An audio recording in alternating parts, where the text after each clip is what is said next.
What's up, guys? We've been on a hiatus for a little bit, but let's get to it. Another coronavirus trifecta, April 30th. Let's get right to it.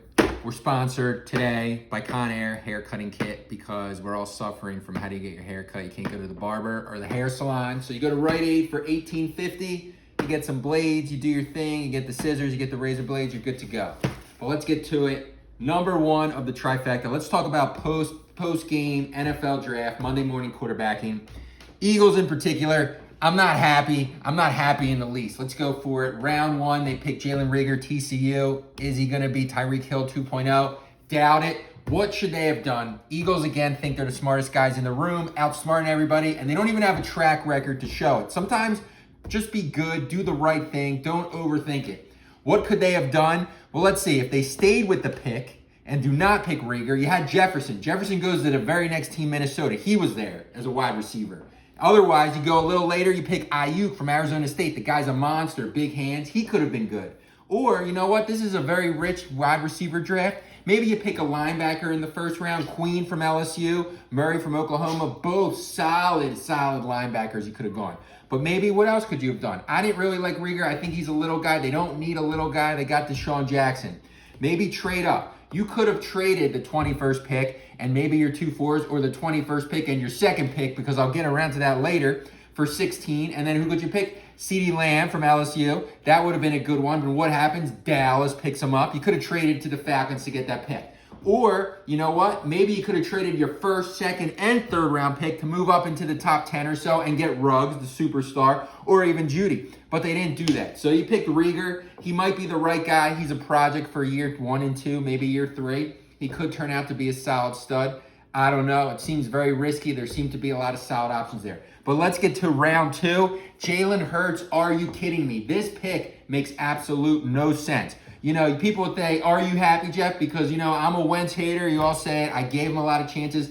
Why would the Eagles draft Jalen Hurts if they don't believe in Carson Wentz? It makes no sense. He's not going to be on the field. You want a guy that's going to produce in the second round immediately, not a project, not a guy that's going to come in with some more trickery plays. This is a guy you think is going to be your starter. So you pick Jalen Hurts. So do they believe in Carson Wentz or don't they? You could have traded him a couple years ago. You could have let him play his last year. You didn't have to sign him to a $125 million deal. So all of a sudden now they don't like him. So what could you have done? How about the very next pick? Epinenza from Iowa, defensive end. He would have been huge help. Or, you know, you go linebacker round 1. In round 2, you could have went wide receiver. Mims from Baylor was still on the board. Or, you know what? We still got weak secondary. How about Chin from Southern Illinois? 3 options that were good. I think if you traded the first, second, third round pick, move up into the top 10, you could have got Ruggs.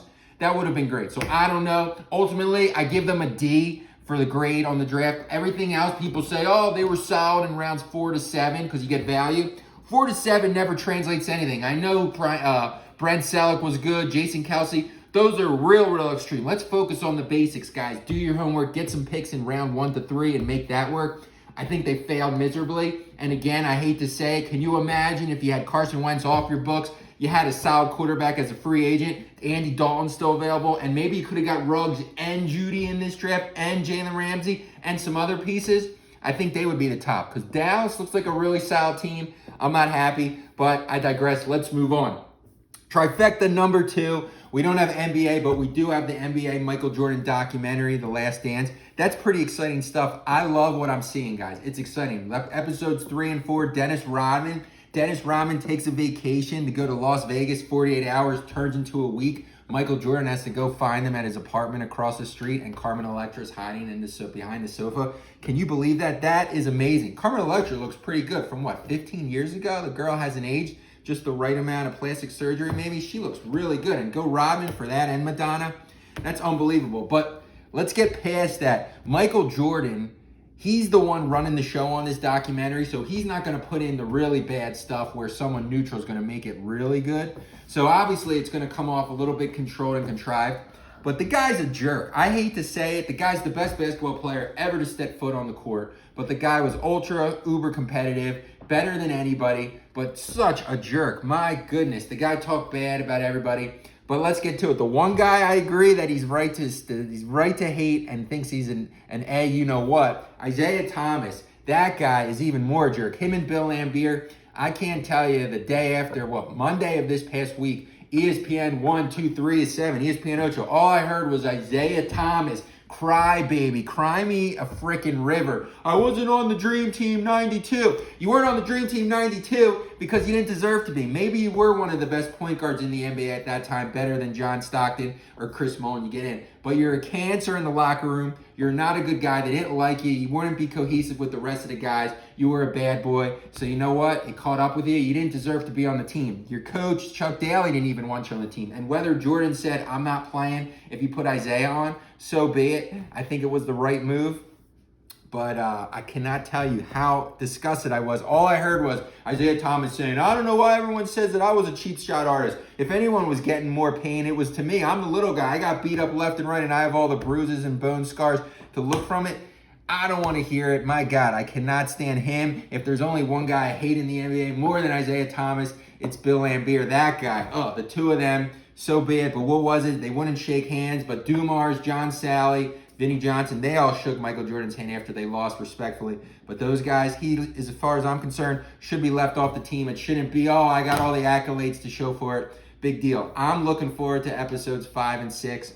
We'll see, but it can't come at a perfect time. So, Trifecta number 3. We got no other sports. What are we going to do? Let's talk about relationships. What are you doing now that you're quarantined, you're social distancing? I'm going to double down. I told you last week, I was thinking, man, we go back to the Wendy's. Junior bacon cheeseburger dates and a Frosty. I think that's number 1. Or you know what I was thinking? You could do some Zoom dates.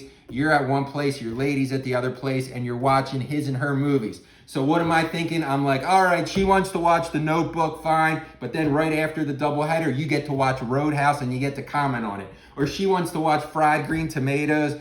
And then you know what? You get to watch Animal House. And then maybe she wants to watch Steel Magnolias? But then you know what? You get to watch Little Trouble in Big China, Big Trouble in Little China with Kurt Russell. That was a great movie. So you mix and match that. I think that's some good couple bonding.